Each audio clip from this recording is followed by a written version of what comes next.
Assalamualaikum warahmatullahi wabarakatuh.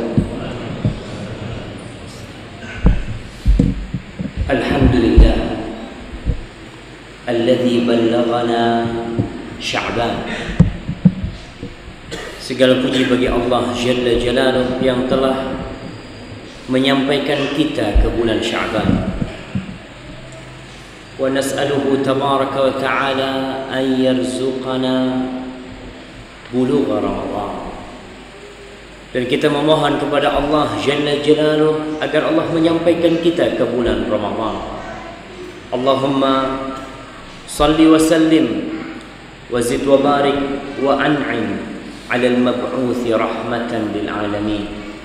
Ya Allah, semoga salawatmu, semoga salam, berkah dan nikmatmu senantiasa kau curahkan untuk hamba kekasihmu, untuk hamba yang kau utus sebagai rahmatan lil alamin, untuk baginda Nabi kita Muhammad sallallahu alaihi wasallam, dan untuk keluarga beliau, untuk istri-istri beliau, untuk putra-putri beliau, untuk seluruh sahabat Nabi. Semoga Allah mengumpulkan kita bersama mereka. Amma ba'd. Malam ini tanggal 12 Sya'ban 1437 Hijriah, sebagai pertanda beberapa hari lagi kita akan masuk ke bulan Ramadan. Di antara persiapan hamba menghadapi Ramadan adalah mempersiapkan diri, mempersiapkan jiwa dan hati agar siap menghadapi bulan panen pahala. Karena tidak sedikit di antara umat Islam yang masuk Ramadan tidak ada perubahan di dirinya, karena dia memang tidak pernah mempersiapkan diri untuk menghadapi bulan Ramadan.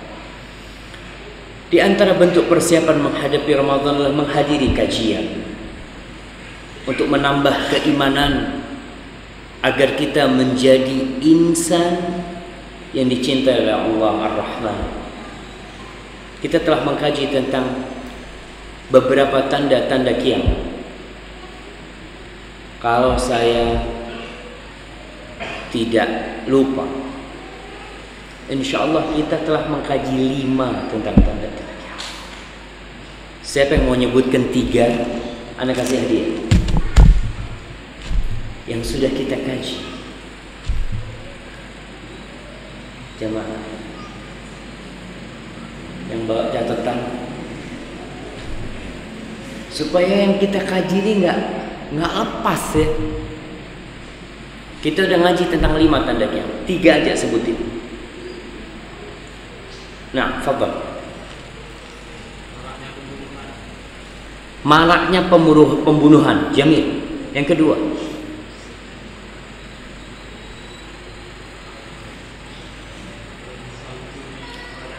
turun salju di padang Arab. Untuk menonton berita. Tapi nggak apa-apa, nak kasih hadiah. Fadhal. Tapi ini cuma 1 jemaah. 3, anak kasih hadiah yang lebih besar lah kalau tidak. Nggak tahu isinya apa. Ya panitianya itu dibagi kan? Insyaallah. Fadhal. Budak melahirkan majikan. Yang kedua, berlomba-lomba meninggikan bangunan. Nah, tersebarnya kebodohan. Nah, barakallahu fikum. Fadhal jemaah. Insyaallah. Udah 4 nih ya. 1 yang terakhir yang kita bahas. Fadhal. Beraninya seorang anak kepada orang tua. Betul, ini betul tanda ini, tapi belum kita kaji. Kita akan ngaji hari ini. Hari ini insya Allah akan kita bahas, tapi nggak apa-apa lah. Anak kasih hadiah, bismillah. Karena udah dimulai terlebih dahulu. Tapi jamaah, tinggal 1 nih, yang udah kita kaji pada waktu itu. Manusia yang tidak bisa memegang.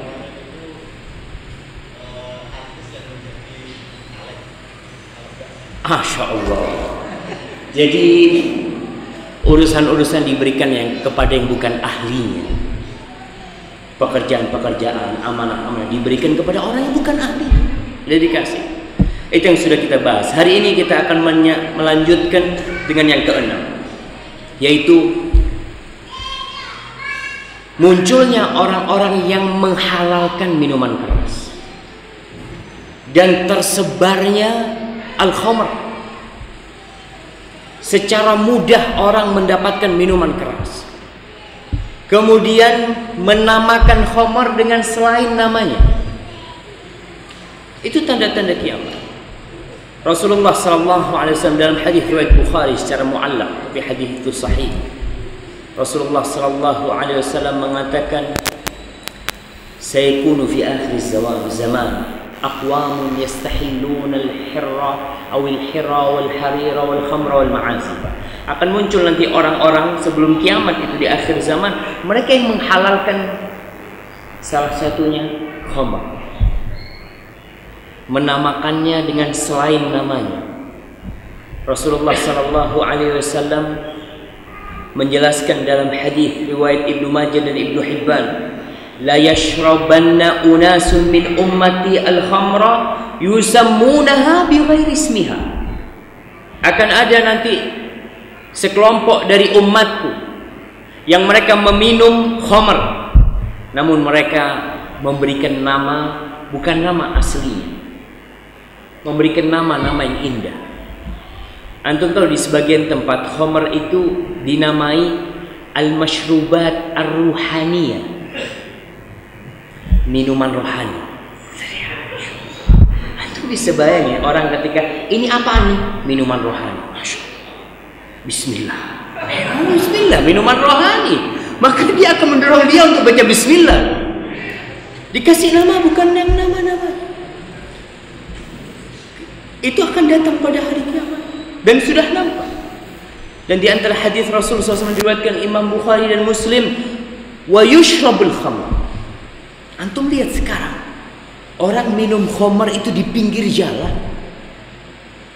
Orang sekarang untuk mabuk ya, khamr itu ingat, kullu muskirin khamrun wa kullu khamrin haram. Semua yang memabukkan itu khamr dan semua khamr itu haram. Sekarang orang mau mabuk itu cukup pakai limfox. Beli limfox. Dan maraknya orang minum minuman keras ini sampai penegak hukum itu bingung. Antum berulang kali kita mendengarkan berita, membaca berita orang-orang yang mati gara-gara oplosan. Sekali mati 7, 12, minggu depan ada lagi. Seharusnya kan orang berpikir, ya Allah, mati orang-orang minum. Enggak, anak nggak mau minum. Kenapa dia harus ngoplos? Karena minuman khamr yang asli katanya mahal. Makanya dioplos 15.000 dapat seliter. Becaan apa, pulang kerja minum minuman keras. Na'udzubillah min dzalik. Dan sebagian sudah sampai tingkat menghalalkan. Kata dia, kenapa haram? Ini menghangatkan tubuh. Alasannya banyak. Karena dia merasa Allah mengharamkan khamr itu tidak tepat. Na'udzubillah min dzalik. Ingat para jamaah, tidak ada sesuatu pun yang Allah haramkan kecuali itu mengandung bahaya. Boleh dikaji secara medis.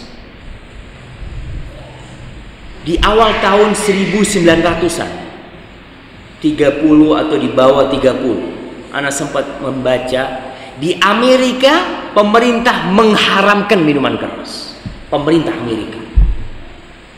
Karena mereka melihat minuman keras ini yang ada merusak generasi masa depan, membuat tingkat produksi para pekerja berkurang, membuat mereka tabrakan, membuat mereka marah-marah sama istrinya, kejahatan seksual, macam-macam. Dari mana? Minuman keras diharamkan oleh pemerintah mereka. Tapi antum tahu yang namanya demokrasi,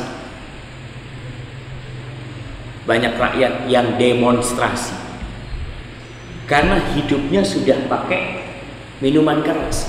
Dan antum lihat bedanya ketika Allah mengharamkan khamr di masa Rasul SAW. Butuh proses. Orang meninggalkan khamr butuh proses. Maka Rasul SAW dengan ayat-ayat yang turun mengenalkan kepada para sahabatnya tentang bahaya khamr. Yas'alunaka 'anil khamri wal maisir. Mereka tanya tentang khamr dan judi. Qul fihima ithmun kabirun wa manafi'u lin-nas. Katakan kepada mereka, di khamr dan judi ini ada bahaya dan ada manfaat buat manusia. Wa ithmuhuma akbaru min naf'ihima. Tapi bahayanya lebih banyak daripada manfaatnya. Ketika turun ayat ini, orang yang berakal mulai mikir. Masih halal khamr, tapi dia mulai mikir, ini anak kalau minum bahaya. Anak bisa menceraikan istri anak bisa mukul anak, macam-macam dia lakukan karena bahaya khamr itu. Seperti kita sekarang, kenapa banyak orang meninggalkan makan cumi-cumi? Kenapa jemaah? Mulai mikir, iki kolesterol, enggak halal cumi-cumi. Tapi karena dia tahu tingkat kolesterolnya tinggi, dia mulai meninggalkan. Dia menggunakan akalnya, enggak. Aku kata dokter sudah kolesterol, maka aku mengurangi makan itu. Yang suka sama belinju, antum tahu belinju? Masya Allah, zen untuk makan belinju. Apalagi sama apa? Sama gadu-gadu ini itu. Tapi orang enggak, syuf halal enggak. Ana udah asam urat. Ana makan ini enaknya cuma di lidah, lorone sedino enggak. Mulai orang itu meninggalkan. Maka ketika turun ayat pertama tentang khamr, mulai orang-orang yang berakal meninggalkan khamr. Ini proses. Lalu setelah itu turun ayat kedua. Ya ayyuhalladzina amanu la taqrabus salata wa antum sukara. Wahai orang-orang yang beriman, jangan kalian mendekati salat dalam kondisi mabuk.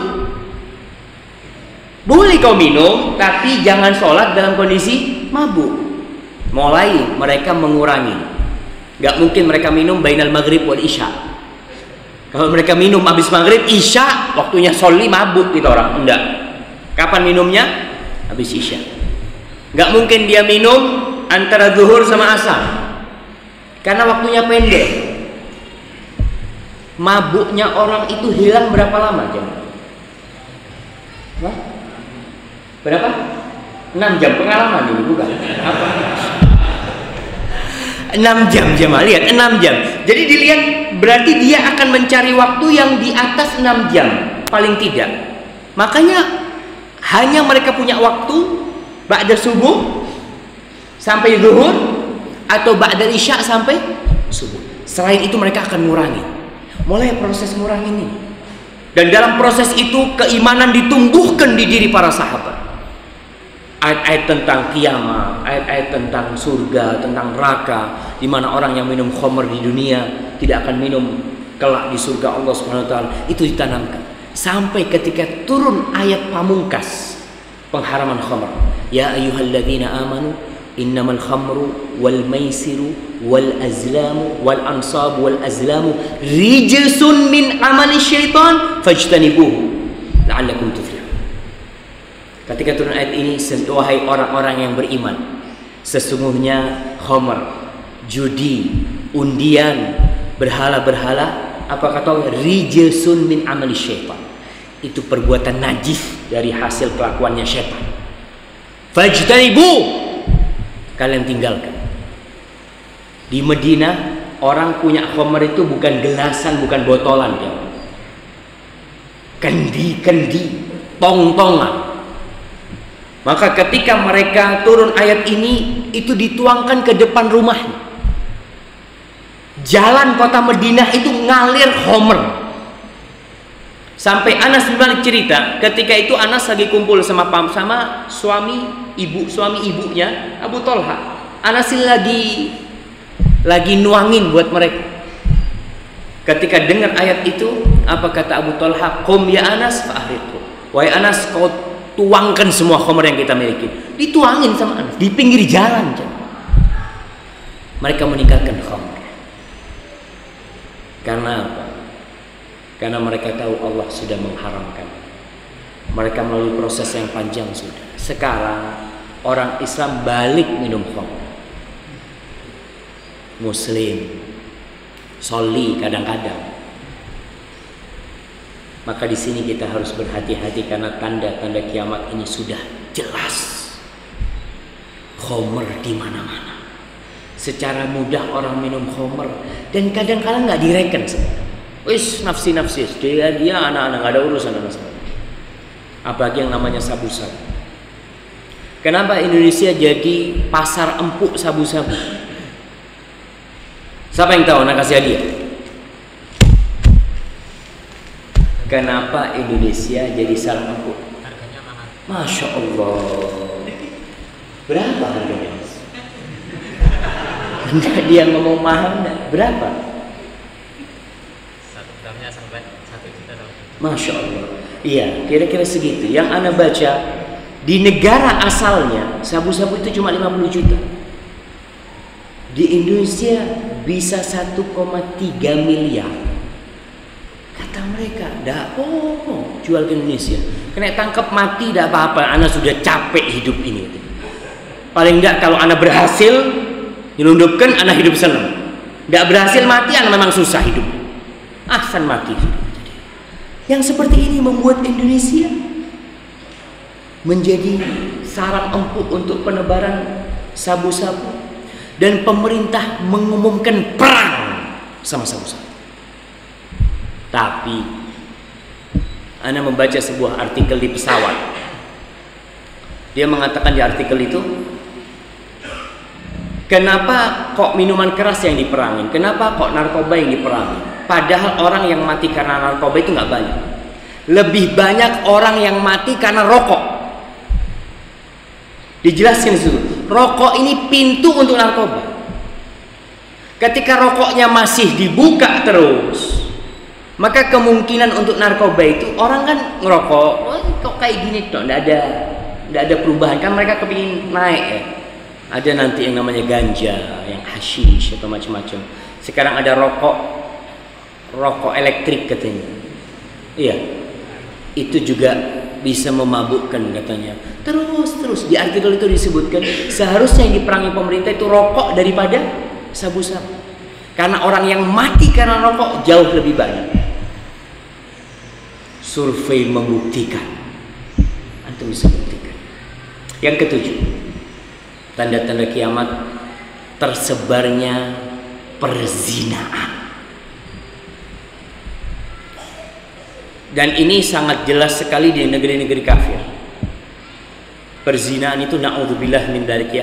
Cerita teman-teman, itu perempuan ditaruh di akuarium kayak kaca gitu. Alhamdulillah di Indonesia sama saja. Masya Allah. Ana jadi harus minum. Ana minta izin nih.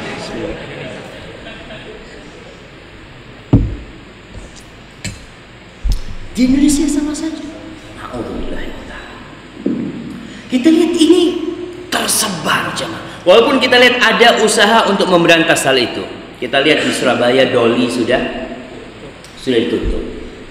Di Jakarta ada kemarin ribut kali jodoh atau apa mereka ribut. Tapi yang namanya perzinaan itu subhanallah. Coba kita dengar sabda Rasulullah SAW. Beliau mengatakan alaihi salatu wassalam, "Walladzi nafsi biyadihi," demi yang jiwaku di tangannya. Seorang muslim ketika bersumpah tidak boleh bersumpah kecuali dengan nama Allah. Allah bebas bersumpah. Allah bersumpah dengan nama mentari, wasyamsi wadduhaha. Allah bersumpah dengan langit, Allah bersumpah dengan gunung itu, Allah bersumpah dengan waktu duha, dengan waktu asar, itu bebas. Tapi seorang hamba tidak boleh bersumpah kecuali dengan nama pencipta. Nabi SAW mengatakan, demi yang jiwaku berada di tangannya, la tafna hadhil ummah hatta yaquma ar-rajulu ila al-mar'ati fayaftarishaha fit tariq. Tidak akan umat ini habis sampai terjadi seorang lelaki berdiri, dia ambil tuh perempuan, dia zinai di jalan. Di jalan. Orang zina sembunyi-sembunyi, orang mana? Di jalan, di tempat-tempat umum. Ini sabda Rasul SAW. Fayakunu khiyaruhum yawmaidin man yaqul law waraitaha wara'a hadzal haid. Orang yang terbaik pada hari itu yang mengatakan kepada pelaku zina ini, andai kata kau zina di balik tembok ini. Enggak ngomong zina itu haram, enggak. Ngomong inti mau berzina ya di sana lah, enggak enak gitu uang. Subhanallah. Sampai seperti itu. Dan na'udzubillah min dzalik, kejadian-kejadian orang itu di masa sekarang berzina, bahkan dipublikasi perzinaan dia. Dia video zina dia, kemudian dia sebarkan ke sahib-sahibnya. Dan ini yang disabdakan oleh Rasulullah SAW, dan hadis ini sahih.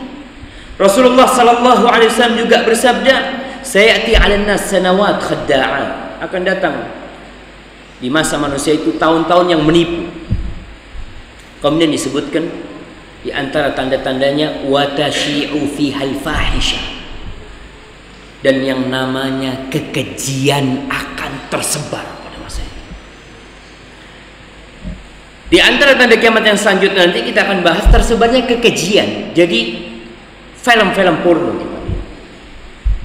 Kemudian majalah-majalah porno, cerita-cerita porno, cerita-cerita yang orang malu mendengarnya, itu tersebar di mana-mana. Bahkan para jurnalistik sengaja atau tidak sengaja, tahu atau tidak tahu, dia ikut menyebarkan perzinahan. Saya membaca berita, bukan zina, ini seorang gay yang membunuh teman gay. Itu ceritanya secara detail. Ya biasa, seharusnya detail itu tugasnya penyidik di kepolisian, oke lah. Berita ke masyarakat nggak perlu.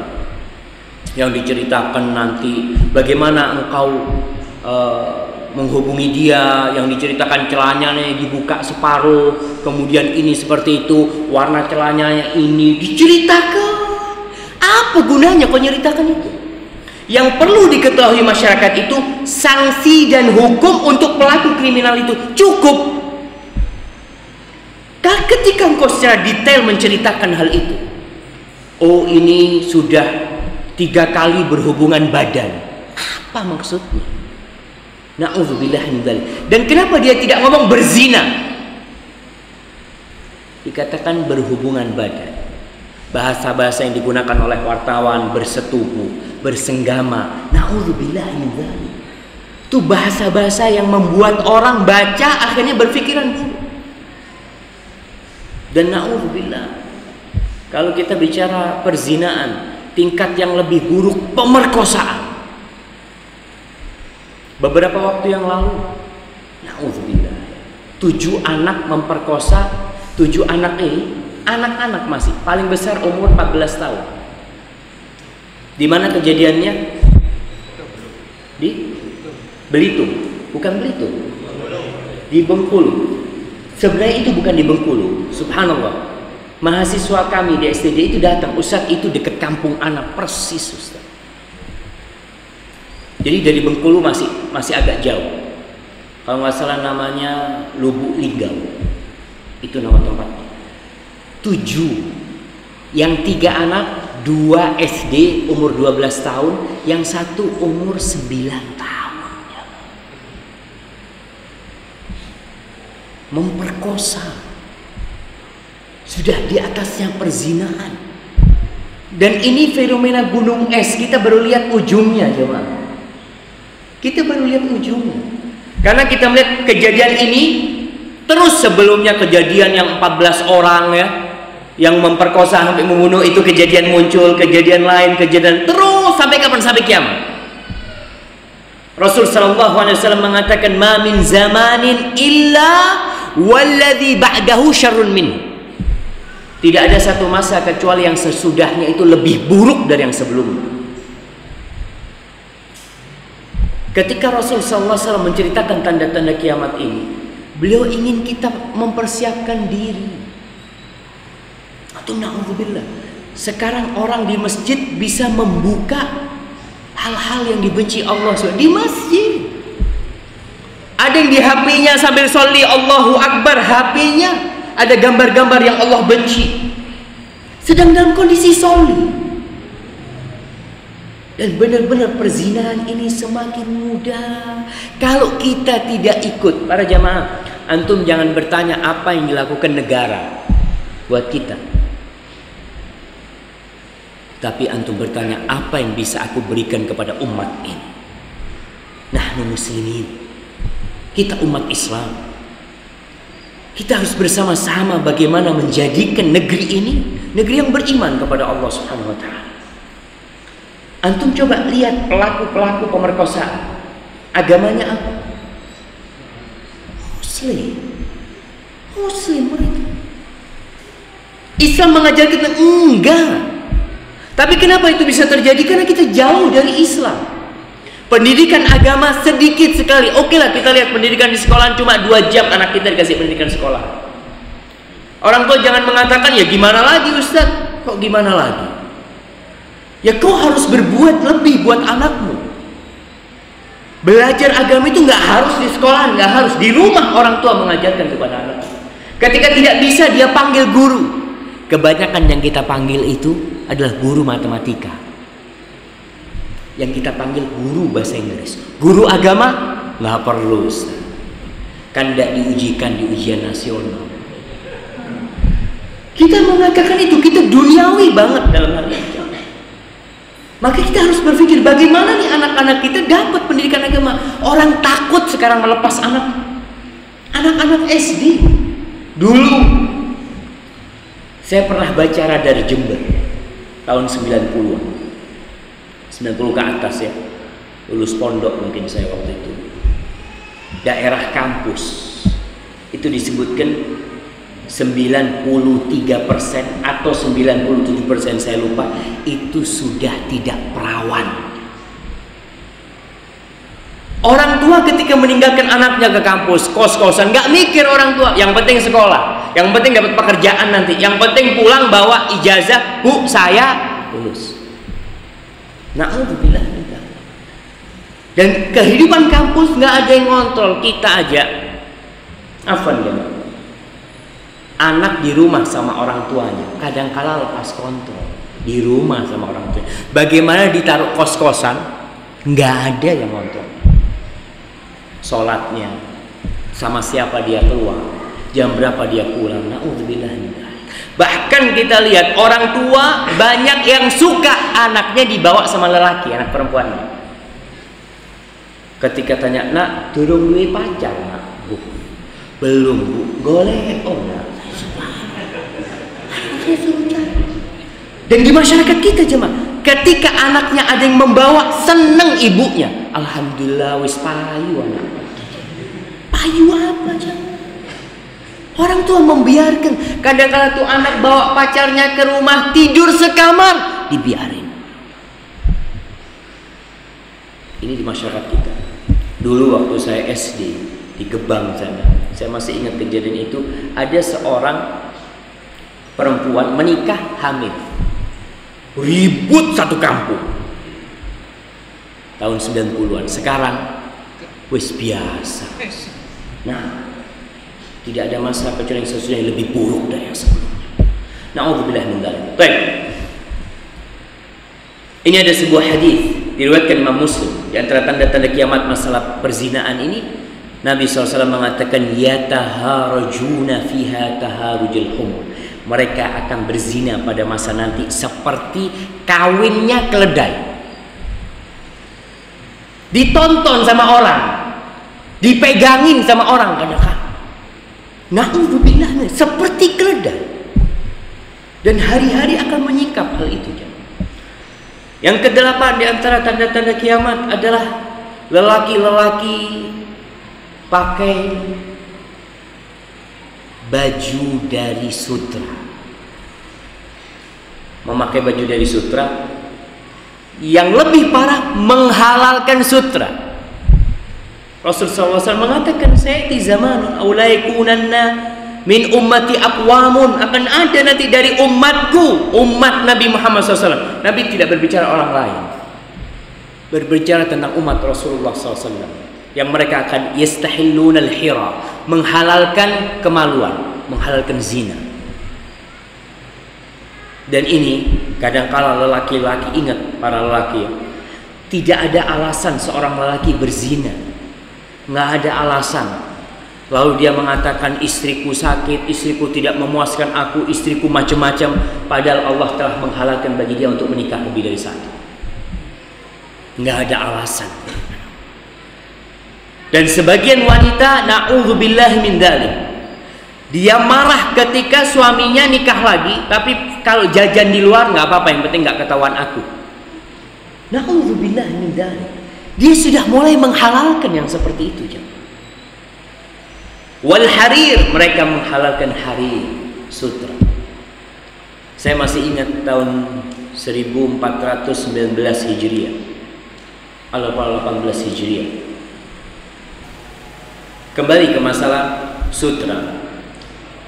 Sekarang mulai banyak, dan tadi saya ceritakan tahun 1418 Hijriah. Saya diajak sama teman ke pedagang baju-baju. Dia punya kakak pedagang baju-baju. Dia sekolah di salah satu universitas Islam. Dia melihat saya pakai jenggot, dia tanya, "Dek, apa hukumnya sutra?" Ngomong haram buat lelaki, buat wanita jelas boleh. Itu ada hadisnya. Lalu dia, kenapa diharamkan? Anak ngomong, yang pertama ada hadisnya. Kemudian ya mungkin karena itu mewah, atau itu karena lembut, lelaki itu tidak cocok, kata dia. Anak katakan seperti itu, kata dia. Ya kalau karena kemewahan berarti nggak boleh kita pakai BMW, berarti nggak boleh kita pakai barang-barang mewah, kata dia. Menurut Mas, ya nggak apa-apa pakai sutra itu. Muncul, bahkan ditulis oleh orang-orang. Menghalalkan sutra itu bukan hanya pendapat pribadi, bahkan dia datang mendalil sutra itu nggak apa-apa buat lelaki. Kita katakan sutra yang asli, yang dibikin dari ulat sutra. Adapun kalau sutra sintetis yang ada, kalau itu mah sutra-sutraan. Terus jamaah, ketika diharamkan buat lelaki, ya sudah kau tinggalkan. Masih banyak yang halal. Banyak orang Islam, banyak nih sekarang, yang senantiasa mengatakan ente itu sedikit-sedikit haram. Iki ndak Allah, iku ndak Allah. Subhanallah, yang halal itu banyak sekali. Saya sering katakan kalau kita berangkat ke Pasar Tanjung, kalau orang disuruh sebutkan yang halal di Pasar Tanjung, sampai capek dia nyebutin. Kalau suruh nyebutin yang halal, tapi kalau sebutkan yang haram yang dijual di Pasar Tanjung, cepet dia. Hanya beberapa yang haram tuh, yang halal banyak. Dia akan nyebutkan mulai apa? Garam, cabai, tomat, apa, beras, jagung. Capek dia nyebutin. Makanya kalau dikatakan engkau sedikit-sedikit haram, enggak. Yang haram itu cuma sedikit, yang halal banyak sekali. Tapi ketika Allah mengharamkan sesuatu, salah satu tujuan diharamkannya sesuatu itu ujian buat kita. Kau nurut enggak sama perintah Allah SWT? Dilanggar enggak tuh larangan Allah SWT? Baik. Yang ke-9, muncul orang-orang yang menghalalkan musik, alat-alat musik. Sebagian orang berpikir, aliran apa Ustaz ini? Kok musik haram? Subhanallah. Saya ketika mondok bertahun-tahun, kita itu beranggapan musik itu haram. Dan di pesantren kita pun tiap hari disetel musik. Kita pun mahasiswa, siswa-siswa diajarin musik. Kita diajarin main trompet apa. Karena pesantren kita beranggapan itu halal. Itu bertahun-tahun. Dan kita pun sebagian di antara kita sampai umur 60 tahun, 65 tahun, dia nggak pernah dengar kalau musik itu haram. Makanya ketika ada ngomong haram, iki aliran keras ini, aliran sesat ini. Kenapa musik haram? Subhanallah. Rasulullah sallallahu alaihi wasallam, dan ini pendapat jumhurul ulama dari 4 mazhab. Mulai pendapat Abu Hanifah, Imam Malik, Imam Syafi'i dan Imam Ahmad bin Hanbal, mereka berpendapat tentang haramnya musik. Kemudian kita mikir, betul nggak? Makanya anak sampaikan ini, kita dituntut untuk mengkaji lagi. Rasulullah sallallahu alaihi wasallam mengatakan dalam hadis riwayat Bukhari, dan ada sebuah kitab yang mengumpulkan hadis-hadis ini. Judulnya itu Tahrim Alatit Tarab. Punya Syekh Albani rahmatullah alaih. Dia sebutkan semua hadis tentang itu. Kita baca tuh. Kalau ini pendapat bukan pendapatnya fulan atau alan. Ini pendapatnya ulama-ulama dari 4 mazhab itu. Cuma kita jemaah merasa itu hal, dan itu tanda-tanda kiamat. Tanda-tanda kiamat. Rasulullah sallallahu alaihi wasallam mengatakan, la yakunanna min ummati aqwamun yastahilluna al-hira wal harira wal khamra wal ma'azifa. Akan ada di antara umatku nanti itu yang mereka menghalalkan beranggapan halal zina, minuman keras, kemudian sutra bagi kaum lelaki, dan alat-alat musik. Dan tersebarnya ini subhanallah. Coba kita tanyakan kepada diri kita, kaum muslimin, dia dengarkan musik sama lagu-lagu itu berapa banyak, dan berapa banyak dia dengarkan Al-Quranul Karim? Coba tanyakan kepada diri. Berapa lama sih dia siap duduk dengerin Al-Quranul Karim? Ya mungkin 15 menit sudah capek. Tapi dia dengarkan musik terus sejam, 2 jam, 3 jam, tidak pernah lelah mendengarkan.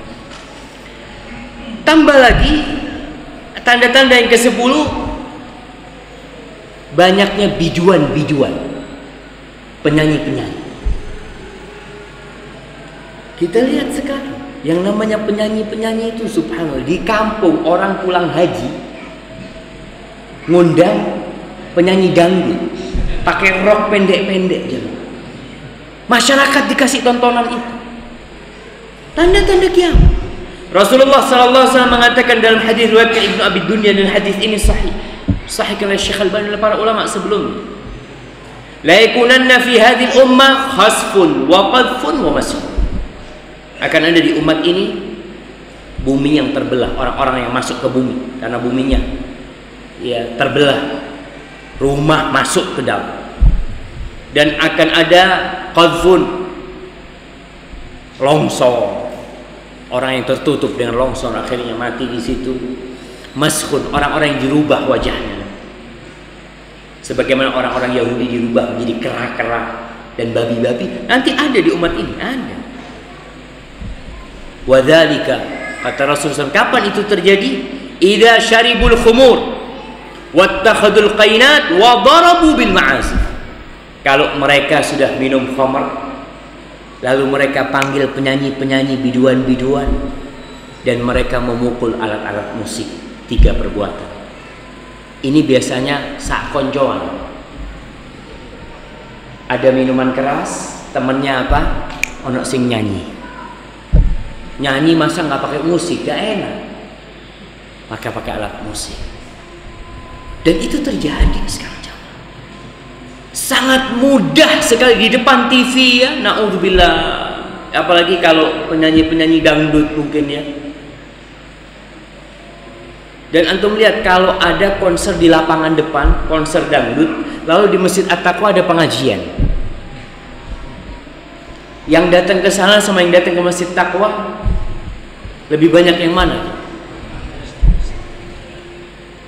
Dan orang sekarang tinggal bayar, mau cari biduan berapa bayar. Na'udzubillah min dzalik. Dan itu tanda-tanda kiamat. Kalau sudah itu terjadi, kerusakan di masyarakat akan terjadi. Banyak orang kalau sumpek di rumahnya, ribut sama istrinya, berangkat kemana? Karaoke. Pelayan-pelayannya, na'udzubillah min dzalik. Kadang-kala pelayannya diminta untuk nyanyi, dikasih fulus ya. ditonton oleh orang banyak. Yang paling parah kalau saya lihat di masyarakat umum ini, sampai anak-anak kecil nonton di depan televisi. Bapaknya nonton, apalagi dulu yang ribut. Antum lihat dulu sempat ribut goyang Inul, ribut. Setelah itu sekarang banyak yang lebih parah dari Inul.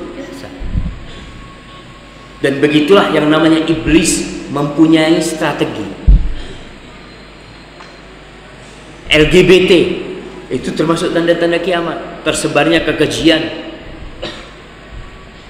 Orang sekarang berpikir ribut LGBT, kemudian adem. Nanti antum tunggu 10 tahun ke depan. Setan tidak pernah berhenti bekerja. Nanti tahu-tahu ada yang kawin. Karena kemarin sudah muncul kejadian peristiwa yang terekam oleh berita. Ada seorang lelaki menikah, ternyata mempelai lelakinya perempuan. Mempelai lelakinya perempuan. Yang satu ternyata mempelai perempuannya laki-laki. Kok bisa seperti itu? Ada yang bikin. Antum masalah LGBT tahun 2004. Tahun 2004, catat nih, tahun 2004, sekarang 2016. Tahun 2004 itu sebuah jurnal yang ditulis oleh mahasiswa dan para dosen di sekolah Islam yang ada di Semarang. Mereka mengeluarkan jurnal dengan judul Indahnya Nikah Sesama Jenis 2004. Kita diam, nggak tahu apa-apa. Mereka itu bergerak terus. Muncul, ditolak, tunggu dulu, berarti belum siap. Belum siap nih. Kenapa? Karena jumlah mereka belum banyak. Kita negara demokrasi. Ya ini demokrasi.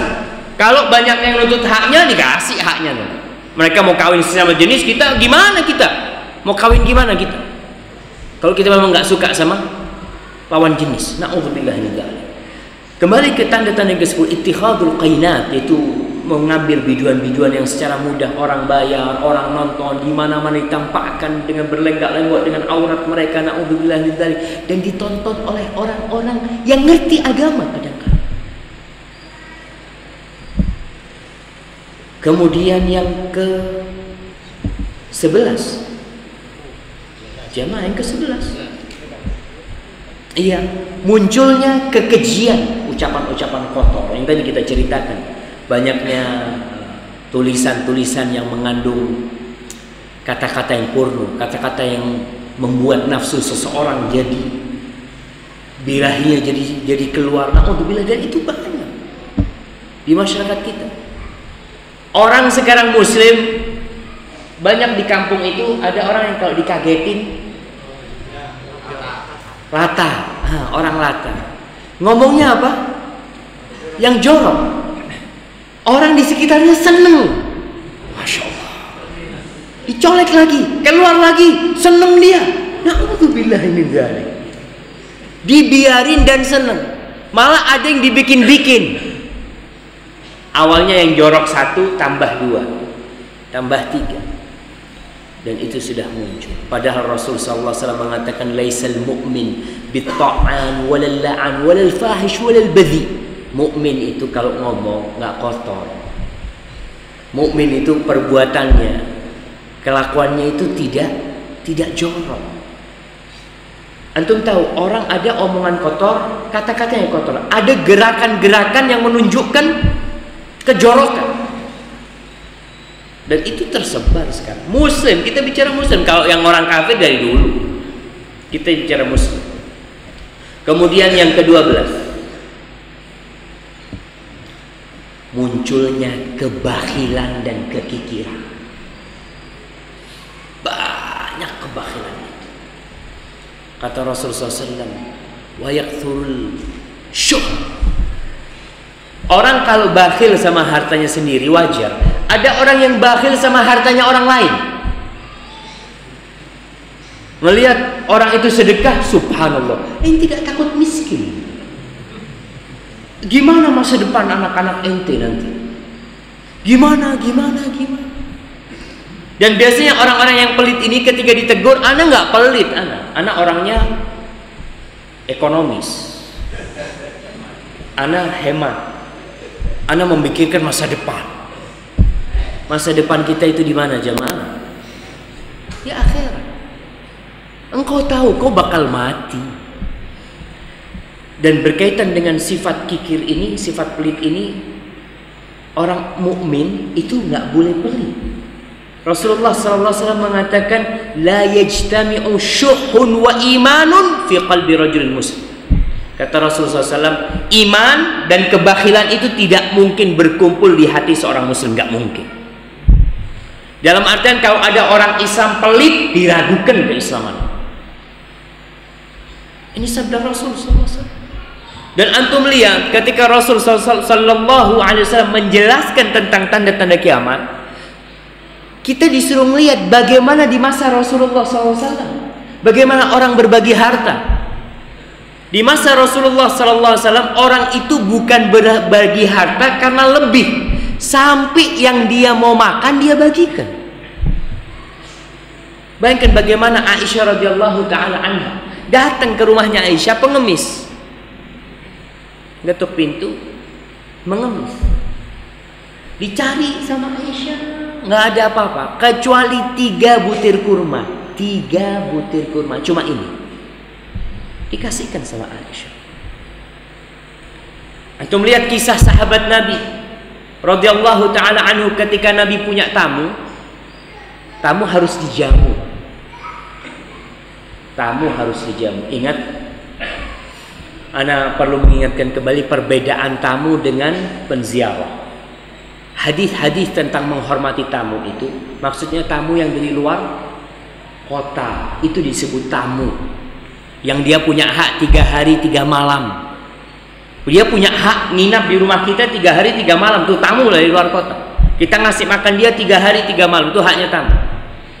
Itu tamu yang dari luar kota. Kalau tamu yang dari dalam kota, lebih dikenal dengan zair, penziarah. Jadi kalau kita datang ke rumah sahib kita dari Mangli datang ke Talangsari. Assalamualaikum. Waalaikumsalam. Ana mau bertamu ke rumah inti. Hak ana 3 hari 3 malam. Inti 3 malam. Inti ini teh, dapat apa tuh haknya inti? Karena dia orang dalam. Tapi kalau tamu harus dihormati.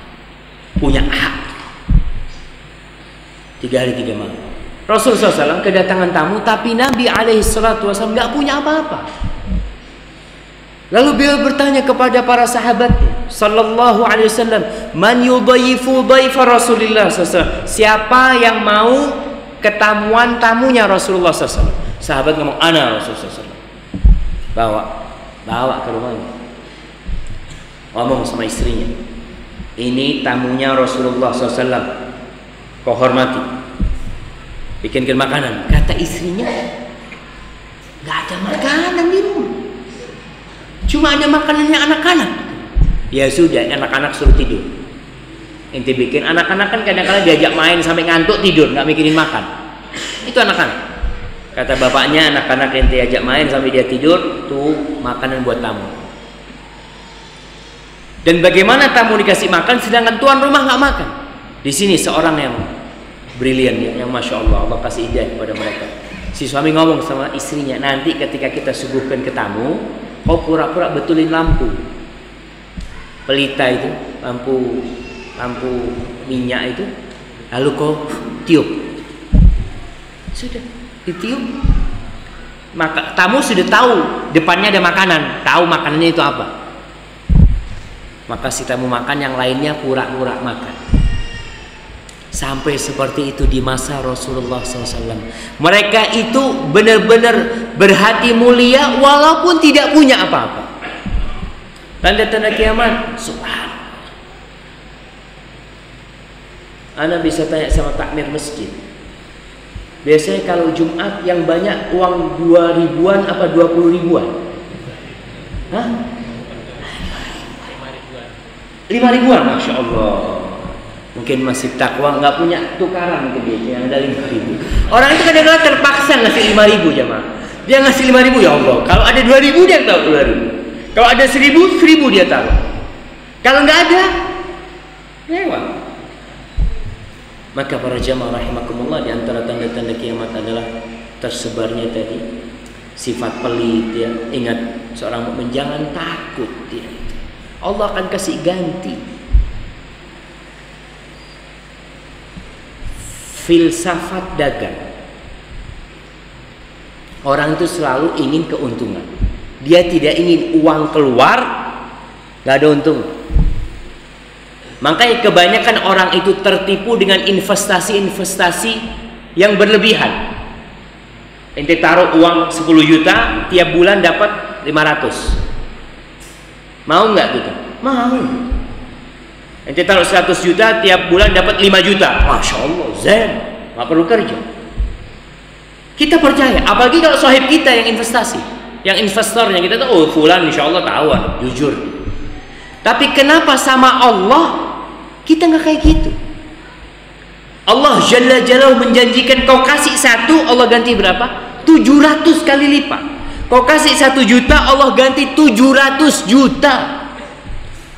Mathalul ladzina yunfiquna amwalahum fi sabilillah kamathali habbatin, tu ayat-ayat di Quran banyak. Allah mengatakan in tuqridullaha qardan hasanan yudha'ifhu lakum wa yaghfir lakum. Kalian kalau mengutangi Allah, nih ngutangi Allah. Kita tidak kalau kita ngasih berarti kan nggak balik. Kalau ngutangin jelas akan dibalikin. Dan ketika kita ngutangin Allah, Allah akan balikin lebih banyak. Tapi kadang-kala kita masih takut. Kita mau sedekah itu subhanallah. Tiap hari itu ada 2 malaikat yang turun berdoa. Salah satunya mengatakan Allahumma a'ti munfiqan khalafan. Ya Allah, berikan kepada orang yang suka berinfak ganti. Doanya malaikat tiap pagi. Wa ati mumsikan talafan, dan berikan kepada orang-orang yang pelit itu kerusakan. Dan banyak orang-orang pelit kaya raya tidak menikmati hartanya. Nggak menikmati hartanya. Kadang-kala dia sudah, ya mungkin udah umur di atas 50 ini, udah kena kolesterol, nggak boleh makan ini, nggak boleh makan itu. Udah. Ketika ada acara macam-macam yang dimakan apa? Anak nasi putih sama apa?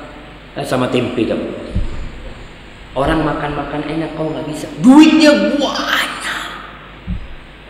Seharusnya kau beli makanan di surga dengan duit. Sekarang aku nggak bisa makan di situ, anak akan beli nanti di surga Allah SWT. Pernah seorang sahabat Nabi datang menghadap Rasulullah SAW bawa seekor onta yang sudah disiapkan dengan pelananya, dengan tali kekangnya, siap untuk dibawa perang. Lalu dia mengatakan, ya Rasulullah, hadhihi fi sabilillah. Wahai Rasulullah sallallahu alaihi wasallam, ini onta sedekah di jalan Allah. Apa kata Rasulullah sallallahu alaihi wasallam? Laka biha yaumal qiyamah 700 naqah kulluha makhtum. Engkau kelak pada hari kiamat akan mendapatkan 700 ekor onta. Semuanya pakai pelana. Jadi yang ada di timbangannya itu bukan 1 ekor onta, 700 ekor onta. Kita masih nggak mau sedekah, masih malas bersedekah. Kadang-kala sebagian orang itu untuk foya-foya siap. Dan banyak di masyarakat kita. Kalau untuk acara foya-foya macam-macam, dia sumbang 200.000, 300.000. Untuk perluasan masjid, iya 10.000. Untuk masjid 10.000, untuk yang haram kok kasih 200.000.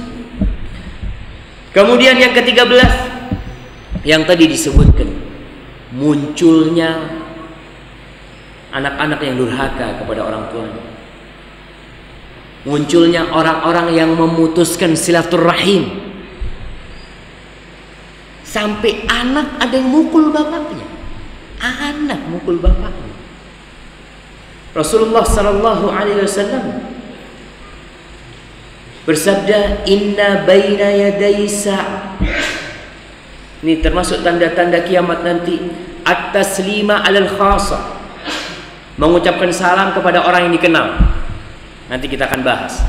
Jadi tanda-tanda kiamat itu orang cuma assalamualaikum kalau kenal. Kalau nggak kenal, permisi. Lek kenal assalamualaikum, tapi nggak kenal permisi atau numpang lewat. Ini tanda-tanda kiamat. Wa fusyu'ut tijarah, merebaknya perdagangan. Perniagaan itu semakin besar. Dulu di Arab itu hanya ada beberapa pasar yang terkenal.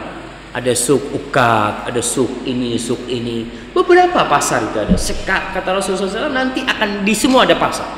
Dan kita lihat, nanti kita akan bahas juga banyaknya mall-mall di mana-mana, itu tanda-tanda kiamat. Yang ketiga, dari tersebarnya perdagangan ini, hatta tu'inal mar'atu zawjaha 'ala tijarah, sampai istri membantu suaminya dalam perdagangan. Karena perdagangannya sudah semakin besar, harus ada bantuan dari wanita yang membantu itu. Kemudian yang keempat disebutkan hadis ini, waqat al-arham, memutuskan tali rahim. Para jamaah kita banyak tidak faham, atau masyarakat kita kurang faham dengan makna silaturahim. Mereka berpikir silaturahim itu berkunjung, berziarah, itu silaturahim. Padahal kita ke rumah sohib itu tidak silaturahim. Kadang-kala pertemuan, forum silaturahim, forum silaturahmi. Ditanya, ini siapa ini? Ya nggak ada, orang-orang kampung aja. Yang namanya silaturahim itu menyambung rahim, yang ada hubungan kerabat, itu rahim namanya. Silah itu menyambung, rahim itu ya rahim. Jadi kalau orang itu nggak ada hubungan kerabat sama kita, tidak disebut silaturahim. Hadis Rasul sallallahu alaihi wasallam yang mengatakan, man ahabba an yunsa'alahu fi atharih wa yubsata lahu fi rizqihi falyasil rahimah. Barang siapa yang ingin umurnya dipanjangin, rizkinya diluasin, hendaklah dia menyambung rahimnya. Rahimnya yang disambung, bukan sohib-sohibnya. Reuni teman-teman SMA disebut silaturahim, bukan. Ya itu kumpul-kumpul. Terus kadang-kala arisan sak kampung.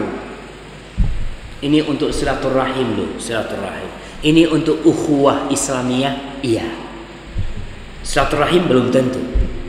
Karena kalau mereka itu memang kerabat, anak paman ya, anaknya paman kita, keluarga yang ada hubungan darah, itu disebut silaturahim.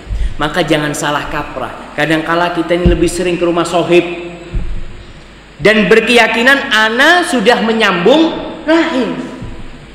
Pamannya nggak pernah dia ada hubungan sama pamannya, sama sepupunya nggak pernah ada hubungan, sama sohibnya dia. Itu bukan silaturahim. Maka tolong diingat, munculnya silaturahim ya kayak sekarang.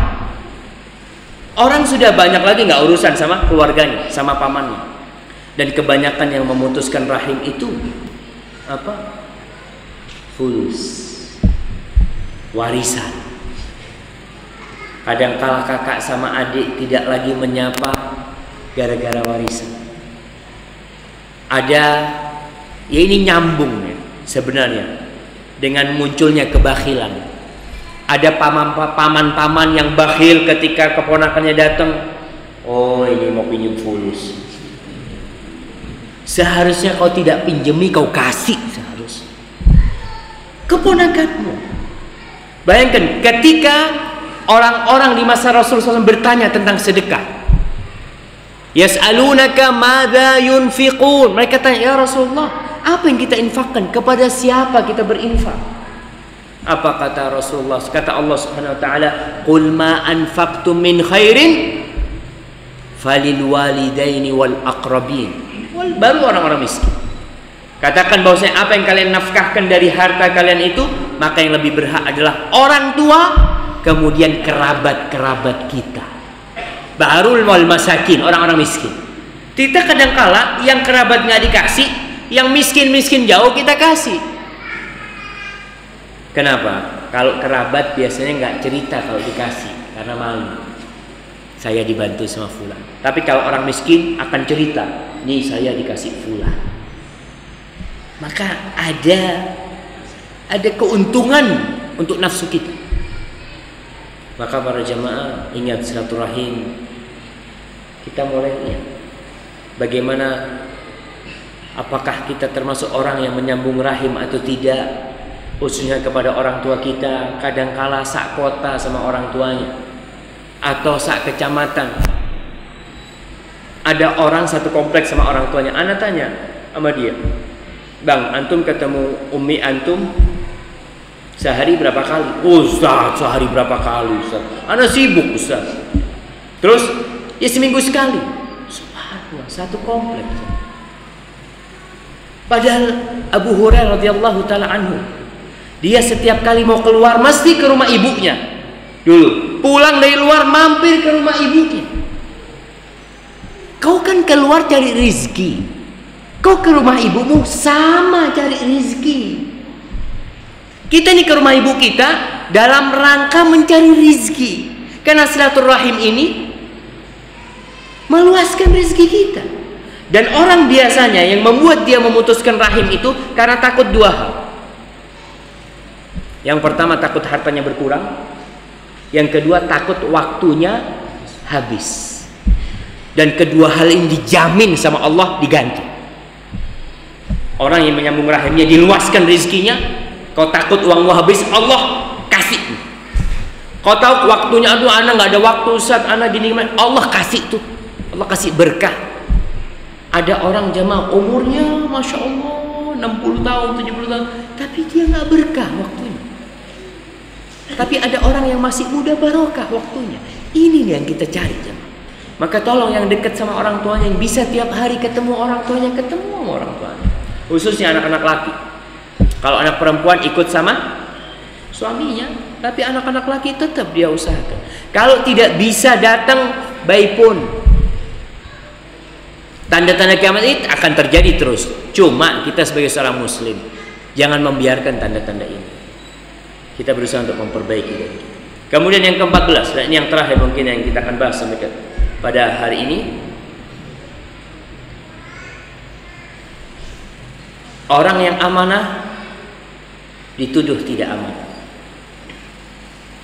Orang yang pengkhianat didekatkan dan dianggap amanah. Na'udzubillah.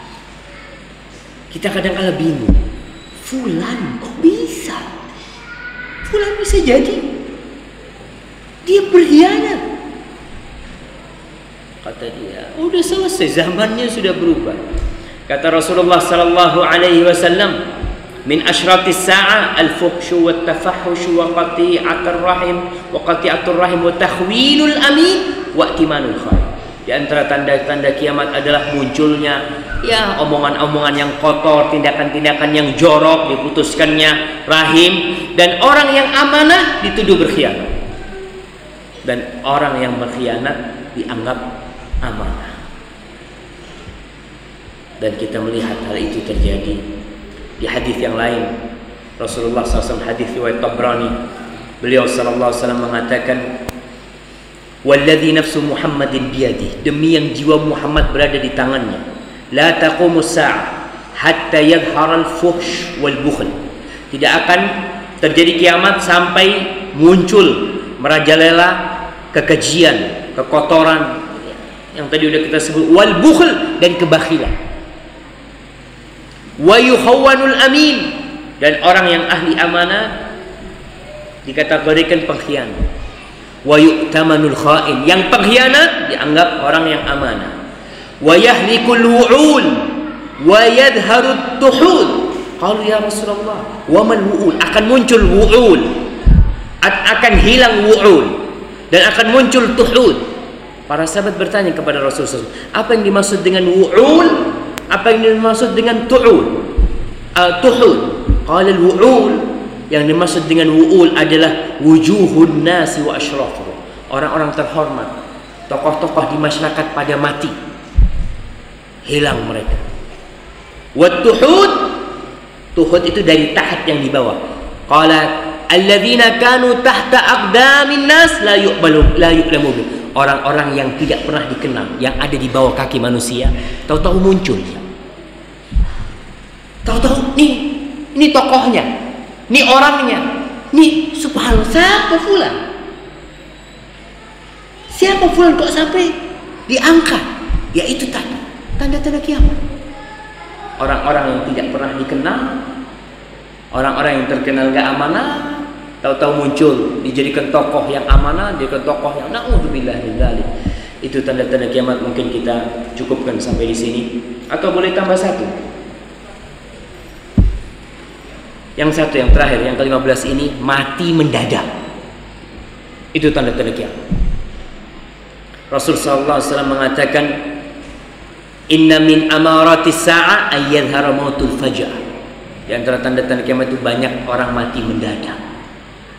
Dulu orang mati itu Masya Allah masih sakit, masih berwasiat sama anak-anaknya, masih bisa bertaubat, masih ada harapan macam-macam, sehingga dia masih ada kesempatan untuk menghapuskan dosa-dosa yang dia lakukan. Sekarang subhanallah, tadi malam Ustaz masih main futsal. Akhirnya bahkan ada orang yang mati di lapangan bola. Mati di lapangan bola. Terus Ustaz, apakah mati mendadak itu tanda husnul khatimah atau su'ul khatimah? Aisyah radhiyallahu ta'ala anha meriwayatkan dari Nabi Muhammad SAW tentang mati mendadak ini. Kata Rasulullah SAW, mautul faj'ah rahatun lil mu'min wa akhdatu asafin lil kafir. Mati mendadak itu adalah istirahat buat orang mukmin. Nggak perlu sakit-sakit langsung mati. Karena dia sudah siap. Orang mukmin ini dia sudah mempersiapkan diri. Sehingga kapan dia mati pun siap. Sebagian ulama salaf itu Zaid bin Salamah atau Hammad ibn Zaid. Hammad bin Salamah, antara dua orang ini. Itu kalau dikatakan tuh malaikat maut ada di pintu, mau nyabut nyawa ente. Kalau sampai itu terjadi, dia tidak bisa menambah amalnya. Tidak bisa nambah, karena waktunya sudah berisi amal kebajikan. Coba kita dikasih tahu sama dokter, syuh ente kira-kira mau mati 2 hari lagi. Betul dok, iya ya Allah. Ke masjid nggak turun dari masjid, wiritan. Zuhur nunggu asar, asar nunggu maghrib, maghrib nunggu isya. Karena dia tahu akan mati. Seorang mukmin seharusnya siap kapan dia akan dicabut. Karena mati itu nggak pernah ada, ya, ada laporannya ke kita. Dia secara mendadak akan datang. Dan mati mendadak itu adalah pencabutan nyawa yang buruk, yang meninggalkan penyesalan yang panjang buat orang-orang kafir. Buat orang-orang fajir juga seperti itu. Ada orang yang mati sedang minum minuman keras, mati. Ada yang mati naudzubillah sedang di atas pelacur. Kita lihat berita-berita itu. Dia tidak pernah ada pikiran aku mau mati hari itu, nggak pernah ada. Dan dia datang ke pelacur itu dan dia masih punya angan-angan panjang. Nanti aku akan tobat. Allah Maha Menerima, Allah Ghafurur Rahim, Allah Tawwab. Ya sebutkan. Masih ada angan-angan. Allah cabut nyawanya di atas pelacur. Na'udzubillah min dzalik. Maka tanda-tanda itu sudah kita lihat dan kita bersiap-siap diri. Rasulullah SAW mengatakan, bu'ithu ana was-sa'aka hatain. Aku diutus sama kiamat seperti ini. Dan yang beliau sabdakan sudah muncul dan kita tinggal menunggu. Hadza wallahu a'lam bissawab. Itu yang bisa kita kaji pada kesempatan kali ini. Semoga bermanfaat buat kita. Sebelum masuk ke sesi tanya jawab, ada satu hadiah lagi. Sebutkan 10 tanda kiamat yang tadi kita sudah bahas. Masya Allah, itu angkat tangan dulu yang di luar. Nah, fadhal. Apa? Banyak yang pembunuhan, itu yang minggu lalu, yang sekarang aja. Tersebarnya perzinaan.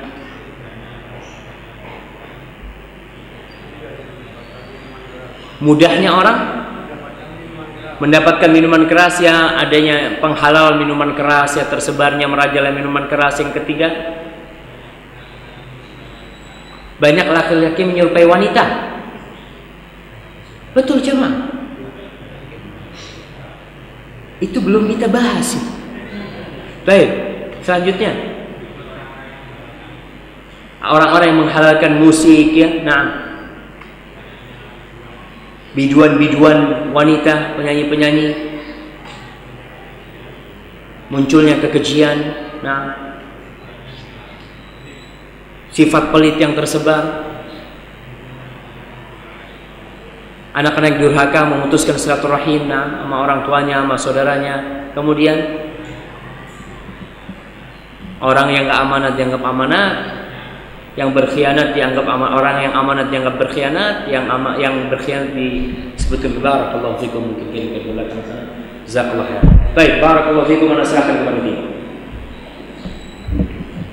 Ya, alhamdulillah kita sudah masuk di akhir acara. Untuk sesi selanjutnya adalah sesi tanya jawab. Dibatasi 2 sampai 3 pertanyaan saja. Ya, silakan yang ingin bertanya.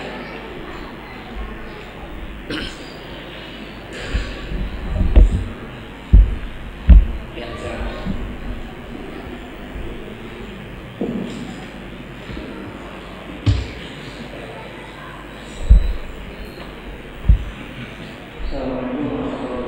Waalaikumsalam warahmatullahi wabarakatuh. Saya bertanya bagaimana nasibnya gadis yang diperkosa itu.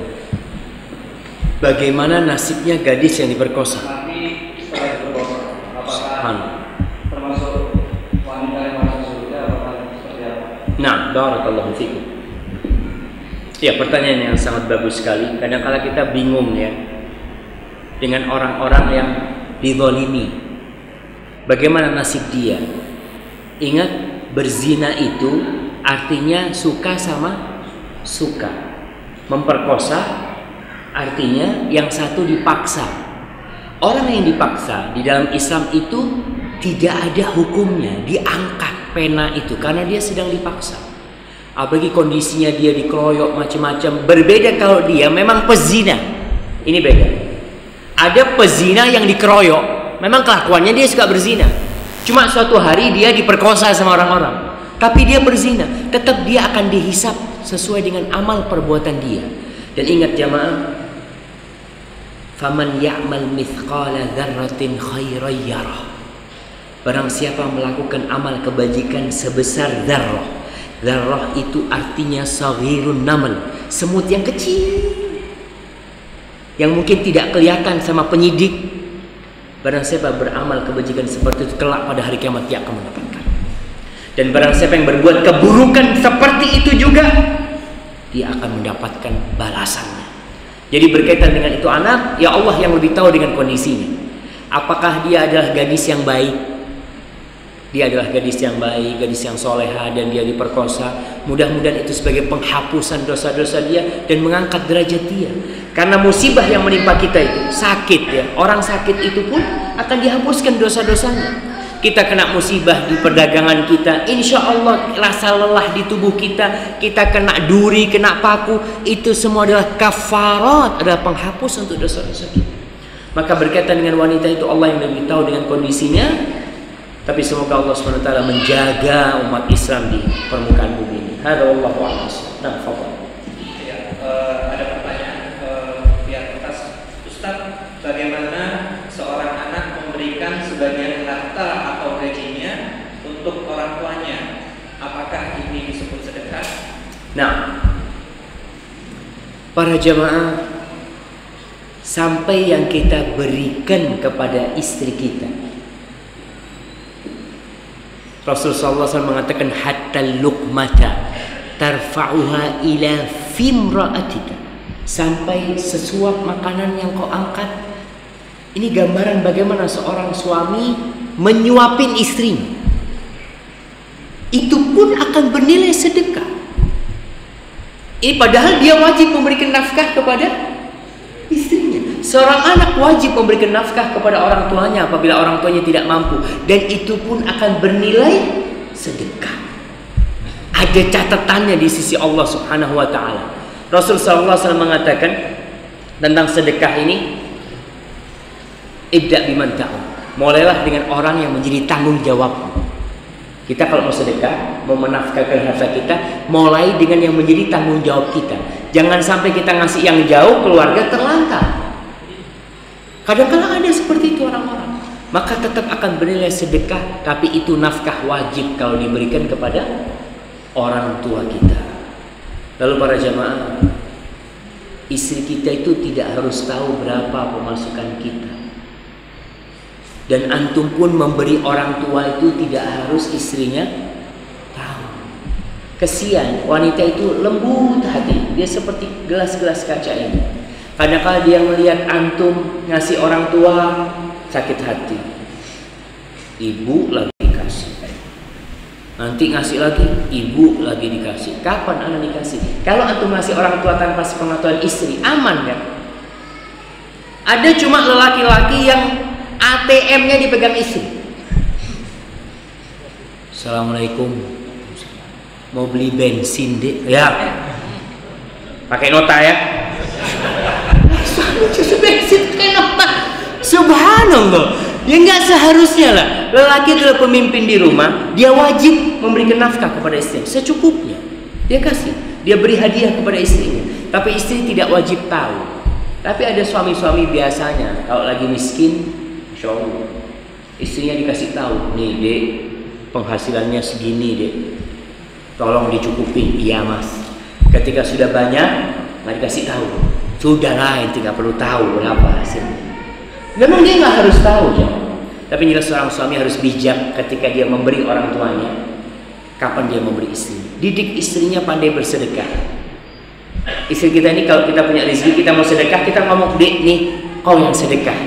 Sehingga dia terdidik di hatinya membantu orang.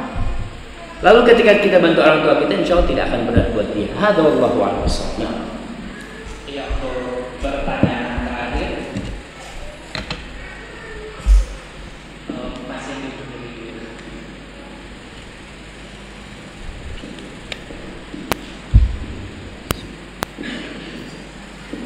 Assalamualaikum warahmatullahi wabarakatuh. Waalaikumsalam. Yang ingin Anda tanyakan itu bagaimana cara yang efektif dalam menghilangkan rasa riya dan tampil dalam bersedekah. Barakallahu fikum ya.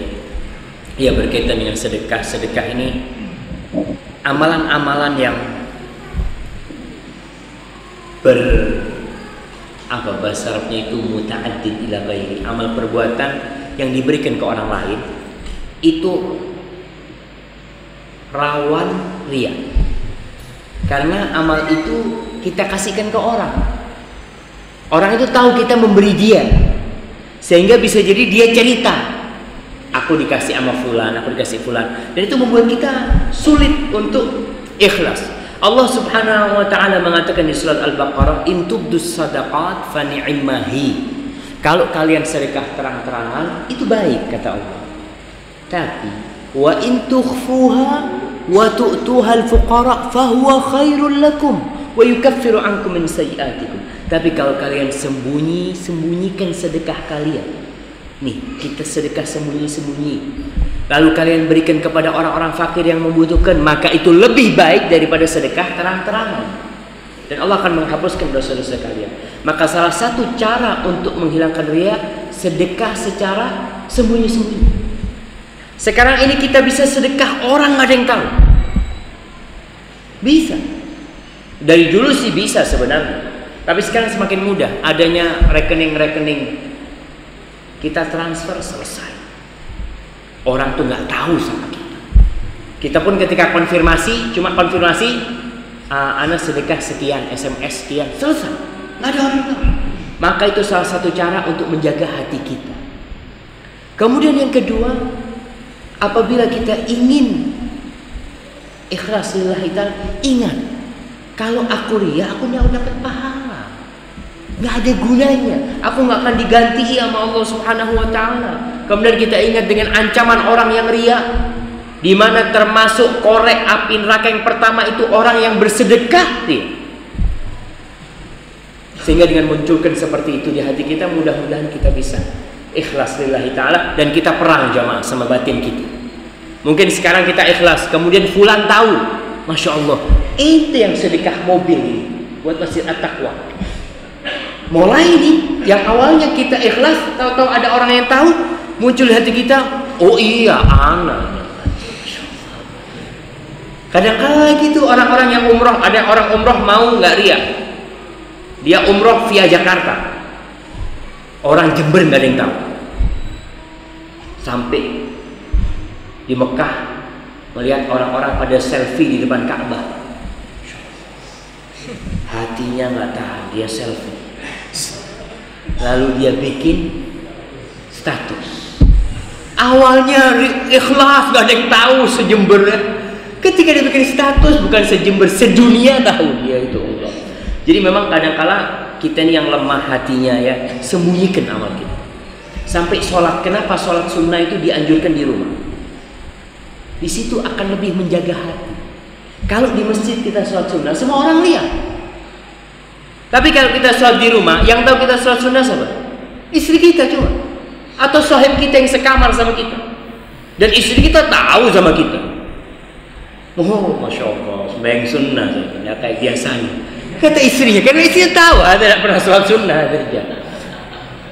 Maka di situ riak kita akan lebih berkurang daripada kita di masjid. Ada sebuah hadis yang disebutkan oleh Suyuti dalam Al-Jami' dan disahihkan oleh Syekh Albani rahimahullahu taala, yang kurang lebih maknanya, sholat yang tidak dilihat orang itu lebih mulia 25 kali daripada yang dilihat orang. Sholat yang tidak dilihat orang. Karena apa? Di situ kita akan lebih ikhlas. Maka para jamaah, ketika sholat ba'diyah di masjid, usahakan di rumah. Ustaz, kau di rumah kadang-kala lupa macam-macam. Tapi kau masuk rumah langsung sholat. Jadi sebelum mengerjakan yang lain, sholat. Karena nanti kalau nunggu lain, ada tamu, ada ini, ada itu, akhirnya nggak sholat. Sholat di rumah. Dan ingat, ketika rumah kita nggak disolatin sunnah, kadang-kala itu nggak ada sholat di rumah kita. Istri kita datang bulan, udah nggak sholat 7 hari. Kita sholatnya qobliyah di masjid, ba'diyah di masjid, tahajud di masjid, duha di masjid. Rumah kita jadi kuburan seminggu, nggak ada sholat. Hadza wallahu a'lam bishawab. Yang itu sebagai pertanyaan terakhir. Apabila benar yang Anda sampaikan itu dari Allah Subhanahu wa taala, kalau ada yang salah dan kurang berkenan itu dari diri Anda sendiri, Allah dan Rasul terbebaskan dari kesalahan itu. Dan pada akhirnya Anda ucapkan terima kasih kepada Ta'mir Masjid Taqwa dan kepada semua jamaah yang hadir di tempat ini. Wassallallahu ala nabiyina Muhammadin wa ala alihi wasallam. Wassalamualaikum warahmatullahi wabarakatuh.